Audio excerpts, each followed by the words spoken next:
Welcome to the Heal, Thrive, Dream podcast, where trauma survivors become healthy thrivers. Each month, we'll feature a theme in the trauma recovery and empowerment field. To promote your recovery, healing, and learning how to build dreams, here's your host, Karen Robinson, transformational coach and therapist.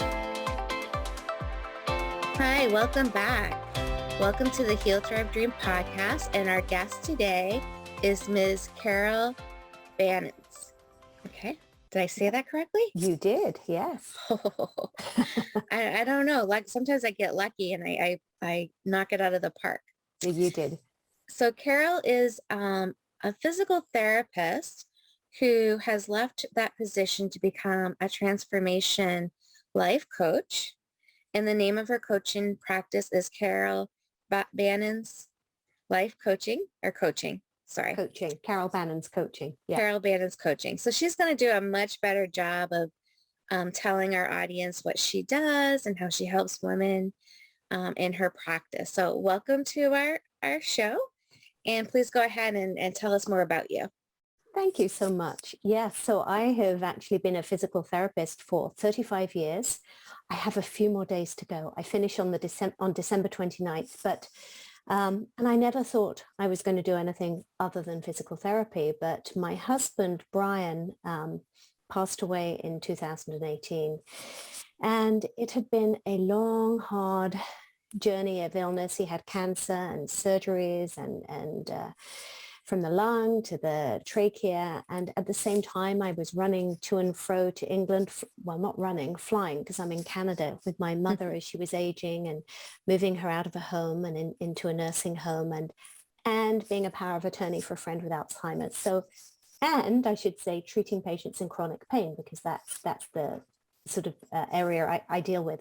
And so I had a lot on my plate. I was just running and giving and giving and giving. And Brian was a jazz musician, in fact. And I really felt that my job was to try and keep him playing music as long as we could. And we did. But, it's depleting when you're caregiving for multiple people and in your day job. And it was, it was hard. And when he finally passed away, I had never experienced tiredness on that level. I sometimes see patients with concussions and they'll say, well, I'm just so tired. And as a physio, of course, I want to say, well, just go for a little walk or just do a little bit. And whilst I could always empathize, I truly, truly never understood the profound tiredness that one can feel. I was absolutely leaden. I couldn't move, but I still had to work. So I would go to work. I went to work 3 days actually after his funeral, and my patients were wonderful, but it took everything I had to be able to give to them. And so I would come home and I'd lay on the couch and that would be it. I would watch Netflix, all night. I couldn't do anything. And after about a year of that, I thought, well, I'm too young. I've got a lot of life left to live. We had a big age difference between us. And so I was just 54 when Brian died. And really, my mother was 92. So I knew I probably had a lot of years left. And I thought, you just got to make a decision, no matter how bad you feel, no matter how sad you feel, no matter how exhausted you feel. You have to decide what you're going to do next. And so that was the start of my own coaching journey. I started to hire coaches. And initially I thought, I know, I'll be a pain coach. I'll be a wonderful pain coach. I do that all day. It's something I'm safe with. I know it. So how hard can that be to transition into that? Well, it turns out it was a lot harder than I thought, because I created a whole 8-week course for women with low back pain. I did Facebook ads. I did a webinar. And the thing was, it was depleting me even more because, of course, I was trying to help people out of pain whilst I was still trying to deal with my own pain. I was still very much in my own pain. But I think when you're in it, you maybe don't really realize it. And my coach kept saying, are you sure that's what you want to do? And I said, oh, yes, that's what I want to do. I'm good with that. I know that. Until about 6 months later, I said, no, I don't. I really don't. And so we thought about, who am I in the best position to help, to assist? And really you become your ideal client, a woman over 50 who's all of a sudden at this point in her life who feels totally lost, totally empty, can't even see the point, can't see the purpose. I knew what that felt like. And so that is what sort of took me to the transformational life coaching. But I actually have to say, I thought I could do both. I thought I could still do physiotherapy and be a life coach, and I could balance them both, and that would be fine. But what I didn't really grasp was that my energy never returned after my husband died. It never came back. And then early in January this year, 2021, my mother passed away from COVID, actually, in the UK. Oh, wow. And I didn't get to see her. And nobody could get to see her because it was when everybody was really shut down. And so, I had the grief of my husband, the grief of my mother. And it may sound insignificant, but I'm sure if there are cat lovers out there, they'll understand 10 days later, I had to have my cat put down. And it felt like a tipping point. And in this space, I'd also lost 2 brother-in-laws. And so in the space of 3 years, there was a lot of grief. Yeah. And I just kept pushing through. So I looked for a grief counselor again. I'd had one initially, but I didn't know, am I depressed? Am I grieving? And I'm English. You sort of keep calm and carry on, and you think, no, I'm good. I'm sorted, but I really wasn't. And actually this year I took a month off work. I went to somewhere called Le Monastère des Augustines, which was this beautiful hotel. The nuns were there. It was very quiet. There was no TV, no electronics. And I had time to sit and be with that grief and truly be with it and cry and feel it. Because I think going back to work, what I'd done was shut it off. I'd shelved it. Right. Survival, right? And somehow it catches up with you. And I was getting, again, very exhausted, very tired, very headachy, not enjoying a job that truly I have enjoyed for so many years. And what came to me was, you cannot do both. You've got to pick one. And I thought, well, you know what? My hands ache, my shoulders ache after doing physical therapy for so long. It's time for me to go full tilt into coaching. So that really is how I ended up going towards transformational life coaching. Wow. Sounds like quite the journey with a lot of loss. There really was. Yeah. There really was. And do you know what, Karen, is so interesting to me is that we were pretty pragmatic. He had cancer. So we knew he was, at the point where he was, we knew he was going to die. He went into a hospice, and, he said, oh, you'll be fine. You'll be over me in a couple of months. And I thought, no, not really a couple of months, but I didn't think that 3.5 years, I'd still be feeling it this deeply. Now it's changed. It's not as profound, and it's almost like you can only tolerate a little bit at a time. And I don't think I couldn't bear it initially. It was just too great. So I just worked until I burnt out, and then I had to deal with it. Then I had to get real with it. So grieving, it was surprising to me. Somebody said to me 6 months after Brian had died, are you over your grief? And I thought, really? No, for a start. I don't think one gets over. I think one kind of tries to expand your life around it, and and I still want a life. That's really what I want to share with women, that not just grief of losing a husband, but grief of losing a job, maybe a divorce, empty nesters. I've had all of those. So I've had a little bit of life that I've lived, but some women can't wait till their kids move out. Others are absolutely devastated by it because that was their life. And now what? I'm gonna say that it's even hard to predict how you're gonna react, because I thought I would be the one be like, yes, freedom. But when my oldest went to college in the fall, I was so upset I couldn't even breathe. And it was like, what I thought I was gonna be excited about, and I was excited for her, new life journey, but I was just so sad not to see that face every day. It's really interesting, isn't it? We think we know how we're going to behave or react to different circumstances, and then, boy, it hits you differently. It's actually, my youngest has just left, and I see him more now that he's left than when he was at home. So I think I'm not really feeling the empty nester thing as much. But so, I've left my country. I left England and came out here with my first husband. I grieved my country and my family and my career in that country. And England still feels like home, which is really funny because I think Canada's much better to be in right now. But we don't know how we're going to react when these things hit us. And sometimes it's hard to deal with it by yourself. Right. So as you may be aware, my audience is, women over 40, and your audience is women over 50. So a lot of similarities, but my audience is primarily women who've gone through a lot of trauma, including child abuse, domestic violence, sexual assault.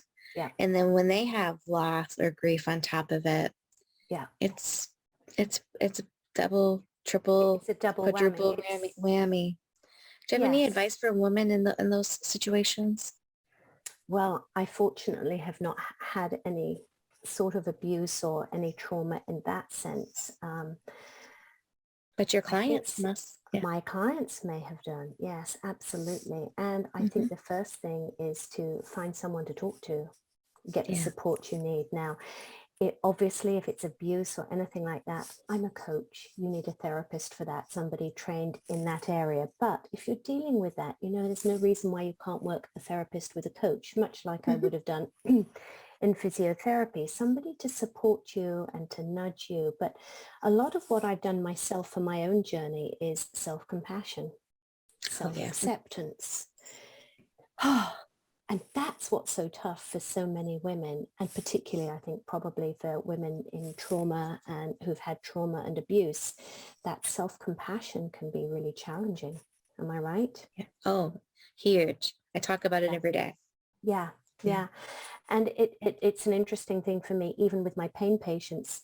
I come back to this actually so much more, this self-compassion. How do you talk to yourself? All of those things. How do we calm your nervous system down? What can we do to just make things a little calmer so that you can feel better? And of course, at work with patients, I will do breathing exercises and all of those sort of things. And it's totally transferable to life coaching because we're still using neuroplasticity. We're still using breath work. We're using self-compassion, nice ways of talking to ourselves, just to really make ourselves feel valued, worthwhile, that we are worthy of a life no matter what has happened to us, whether that's some sort of trauma, whether it's grief, whether it's a physical accident. And of course, when I'm dealing with chronic pain patients, often it's not the physical issue that is the issue at this point. It is often something more traumatic, and that will often come up trauma-based during a session. So I really am very fond of self-compassion work. Tara Brach, Kristen Neff, Heart Math Institute, any of those things where we're really trying to connect to our own heart and our feelings and learn our value and our worthiness and accept where we are in that moment. Right. And then how can we change that? It was the acceptance of grief for me. And whilst that is not, it's still traumatic. Grief is still traumatic, and seeing somebody wither away and in front of your eyes is pretty awful when it's somebody who is just a vibrant man. And to be with them as they die, it's a privilege, but it's traumatic too. Yeah, to see that. Not a cakewalk for sure. Yeah. It isn't. And so to be able to sit with the emotions that we're feeling, I think is something that women often don't do. They often just push them aside because they have to get on. They have to keep calm and carry on. They have to look after the kids or the family, or they have to keep working or do the house or whatever it is, but they very rarely think about themselves. They're so often at the bottom of the list. So that's one of the things that we really work on is how do we help you to value yourself enough to feel like you can take that time to sit just quietly, just to be with what you're feeling. and not to try and fight it and push it away. And again, it's so similar with the pain, with the chronic pain, where patients are fighting it and going to every 20 different doctors to try and fix it. And they spend all their energy trying to push it away. And actually, when they can sit with it sometimes and breathe into it a little more, it can dissipate a bit. Mm-hmm. And nobody wants to hear that because it just So seems so silly. So well, it's uncomfortable too. It's very uncomfortable. And so, I'm blown away by how all of that work that I've done with patients with chronic pain, really the emotional pain, it's so similar. And so I love that I can bring all those years of knowledge over to the transformational life coaching realm. So that's very helpful for me. And of course, I'm still on my own transformational journey. Let's be honest, Yeah. Always.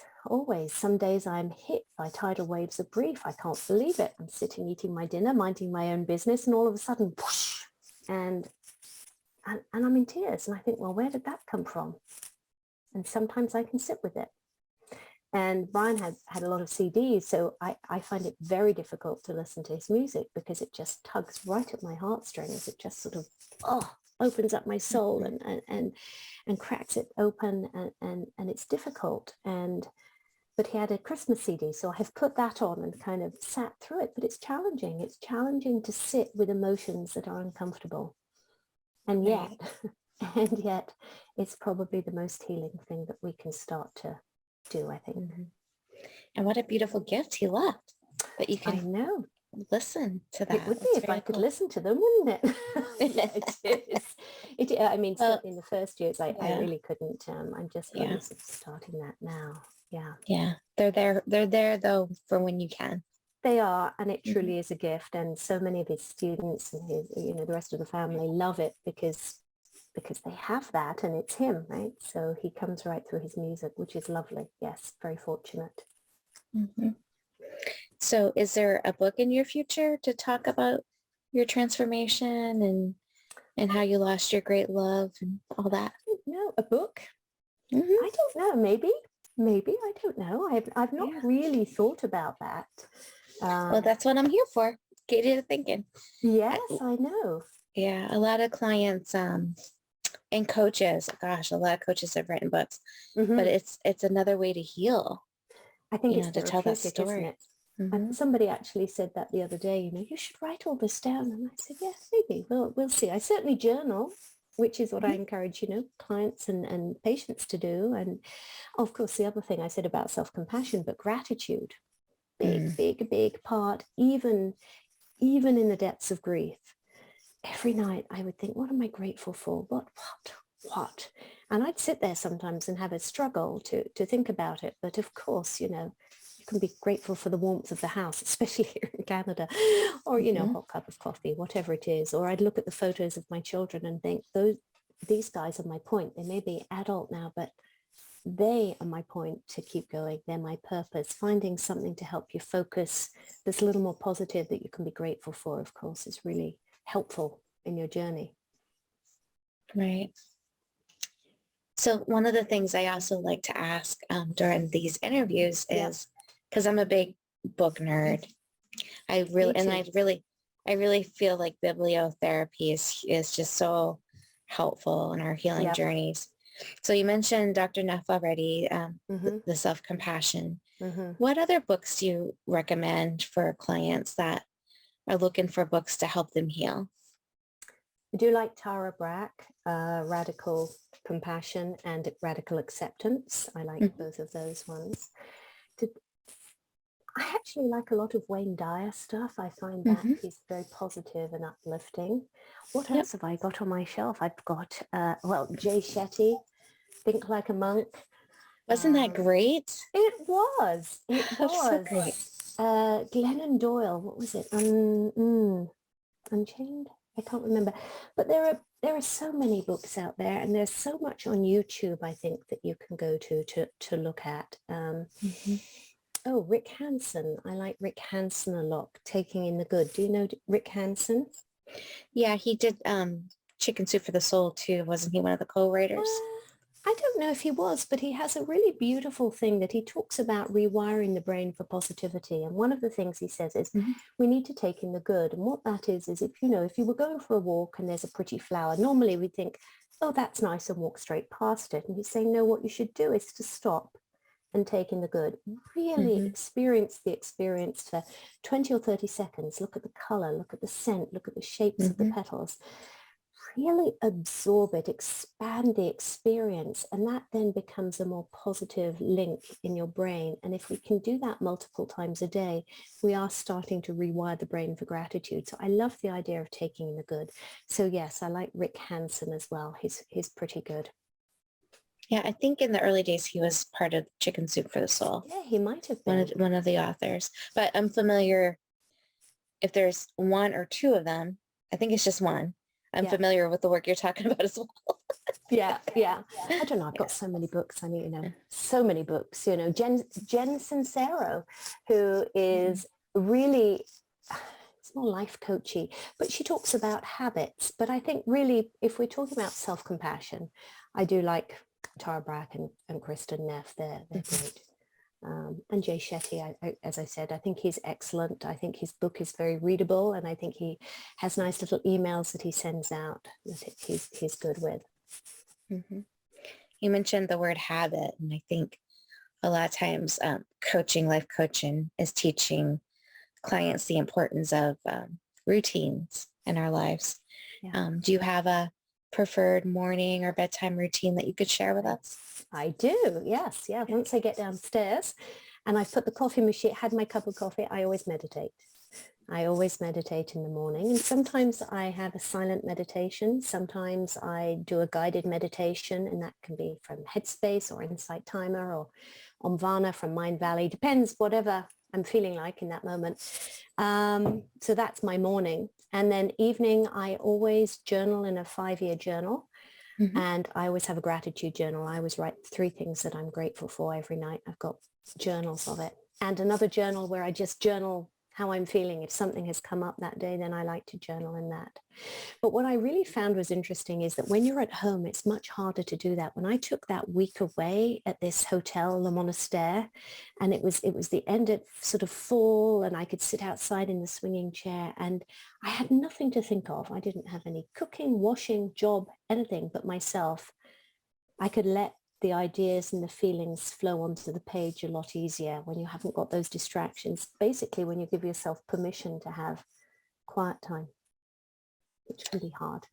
I'm really loving this part of the conversation because one of the things I'm going to be working on in my business is the idea of how travel is so incredibly therapeutic for trauma, for grief, for recovering from a divorce. Yeah. And one of the things is, you know, just having that time without all the obligations, where you can really journal or just think or go for a hike or maybe just enjoy a spa or just different sheets, you know? Anything that's different and out of your norm. I was really surprised because when I was away, I had made this decision. I thought, that's it. I am definitely giving up physical therapy, which is it's a big decision after 35 years, especially since I love the clinic I work at. I love my patients. I love the staff. It's not that I didn't like it, but I decided, no, now's time. But the moment I got back in my house, I got a bit wobbly about that. It's like, oh, is that really what I don't know. And then I went back to my journal that I had written when I was away. And therein, I'm reading it thinking, no, and that's why. So things come up and I think, wow, did I write that? It's amazing what comes out when you have that space and that quiet. And I think that's the other thing about being quiet, not filling up every moment of your day with something, because when you're doing that, you're just distracting yourself from your feelings. Yeah. And really, I did shelf my grief. Shelf in the grief, yes. Yeah, which tends to prolong it. Yes, yeah, I think so. Yeah, it does. Okay. So I heard a lot of journaling, reflection, gratitude, meditation.